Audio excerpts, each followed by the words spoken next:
Hello, bienvenue à toi sur ce nouvel épisode du podcast Manza Tizia. Aujourd'hui, on parle d'un mot, un seul mot, celui qui nourrit nos peurs, alimente souvent nos doutes, qu'on aime détester, surtout dans le milieu du sport, ou qu'on idéalise un peu à l'extrême. Ce mot, c'est la discipline. Dans notre société, la discipline est devenue un miroir tendu vers nos échecs. Une façon de nous rappeler tout ce qu'on n'a pas réussi à tenir. On nous la vend bien souvent comme la grande sœur de la motivation, de la volonté, un trio gagnant, une formule magique. Et tu sais quoi? C'est précisément là que se trouve le piège. Croire qu'on se transforme en forçant, en s'obligeant, en résistant à soi-même, on est toutes tombées dans ce piège. Et le résultat? Culpabilité, sentiment d'incapacité, inaction, autosabotage, rien de bon pour notre confiance en soi, rien de bon pour l'estime de soi. Parce que, contrairement à ce qu'on croit, tenter de transformer par la rigidité, par la contrainte et par la force, cela crée dans le corps et dans le mental que de la résistance. La résistance, c'est mécanique. Notre cerveau, lui, il est câblé pour aller vers ce qu'il connaît. Plus tu luttes contre quelque chose, et plus tu le renforces. C'est comme vouloir arrêter de fumer.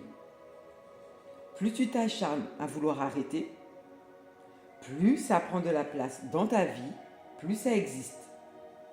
Comme on dit, ce sur quoi tu pousses résiste, ce contre quoi tu luttes persiste.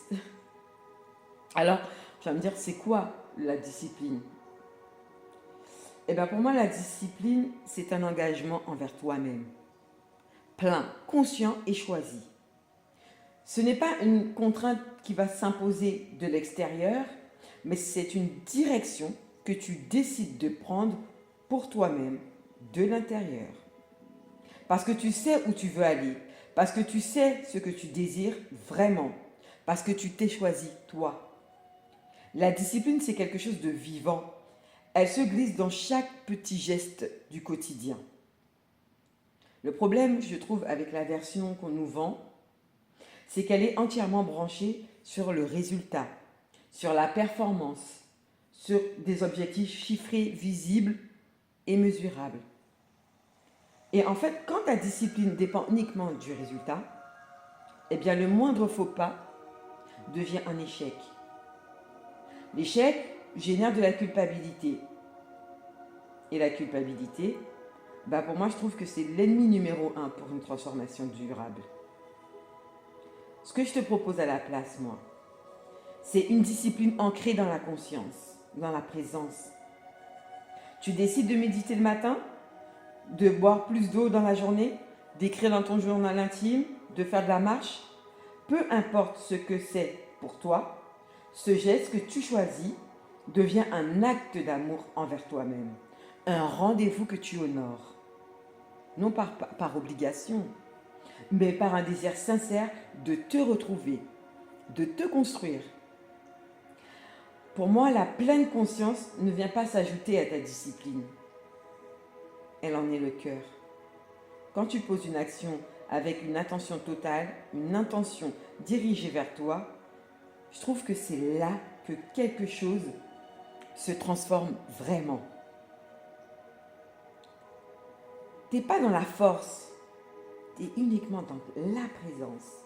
La discipline consciente, c'est choisir chaque jour de te présenter à toi-même. Tu sais, en coaching, la discipline va te permettre d'ancrer un changement, une transformation dans le temps. Pour moi, la discipline est la gardienne du résultat, surtout dans mes accompagnements. Parce qu'elle va solidifier la transformation. Elle ancre le changement en profondeur. Pour y arriver, il va te falloir une discipline douce, consciente et engagée. Tu n'as pas besoin d'une liste de 15 choses à faire chaque matin, mais juste une seule action, choisie par toi et pour toi, que tu peux tenir tous les jours sans forcer, sans contrainte. uniquement remplie d'amour. La discipline, ce n'est pas une prison que tu construis pour te punir de ne pas être assis. Elle n'est pas une liste de choses à faire. Elle n'est pas une performance à livrer, ni même la preuve que tu mérites ta place dans ce monde. Pour moi, la discipline, telle que je la vis et telle que je te la transmets ici, c'est simplement un retour à soi. Un choix que tu te fais à toi-même, chaque jour, dans la douceur et dans la clarté. C'est de te regarder dans les yeux et de te dire « Je me choisis, aujourd'hui encore. » Pas parce que tu le dois, parce que tu le veux. Parce que tu sais ce que tu vaux. Parce que tu sais où tu vas. Pour moi, c'est ça la transformation durable. Elle ne naît pas dans un effort brutal. Elle naît dans une cohérence silencieuse de tes gestes au quotidien. Dans la femme que tu décides d'être un matin après l'autre.